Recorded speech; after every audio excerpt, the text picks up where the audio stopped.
Mason held up his hand and checked off the 4 ways on his fingers. 1, he said. You remove the victim or the potential victim from the danger zone. She nodded. 2, Mason said. You remove the murderer or the potential murderer from the place where he can have any contact with the victim. Again, she nodded. 3, Mason said. You remove all weapons of murder, which is pretty difficult to do. So far they've all been difficult, she said. What's the 4th? The 4th, Mason said, is the easy one, and the practical one. What is it? You go to the police. I've been to the police. And what happened? They laughed at me. Then why come to me? I don't think you'll laugh, Mason said. I won't laugh, but I don't like abstractions.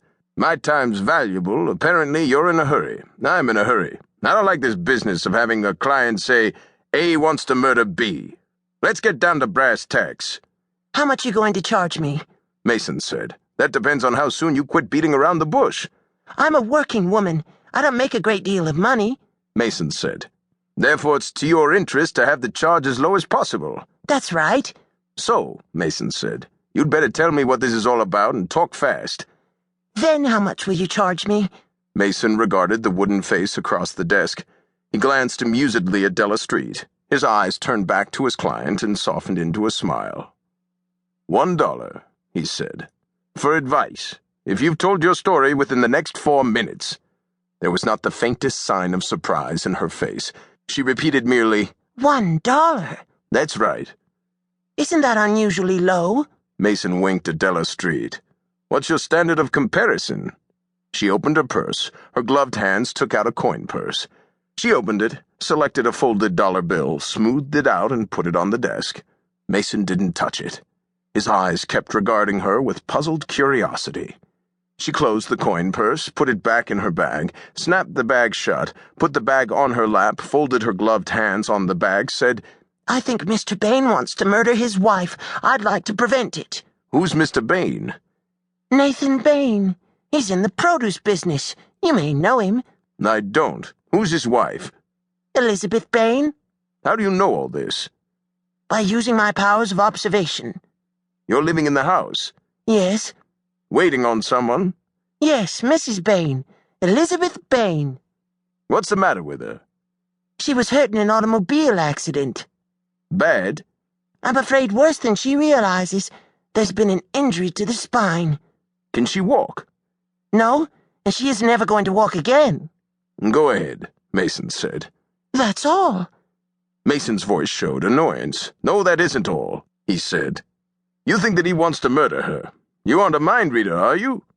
Sometimes, was the unexpected answer, delivered in a calm voice. And you're getting this from reading his mind? Well, not exactly. There are other things? Yes. What are they? She said. Nathan Bain wants to marry someone else. How old is he? 38. How old's his wife? 32. How old's the girl he wants to marry? About 25. Does she want to marry him? I don't know. Who is she? Some woman who has an apartment in the city. I don't know exactly where. What's her name? Her first name's Charlotte. I don't know the last name. Mason said irritably. I'm having to draw it out of you like pulling teeth. How do you know he wants to get married? Because he's in love with this woman. How do you know? They correspond. He met her at a convention. He loves her. Oh, right, Mason said. So what? Lots of healthy men 38 years of age have restless eyes and a roving disposition. It's a dangerous age. They come back home if you leave them alone. Sometimes they don't. There are lots of divorces, but there aren't many murders. Nellie Conway opened her purse. Mr. Bain offered me $500 if I would give his wife some medicine. Mason cocked a quizzical and somewhat skeptical eyebrow. You're certain of what you're saying, Miss Conway? Absolutely certain. I have the medicine here. Why did he say he wanted you to give it to his wife? He didn't say.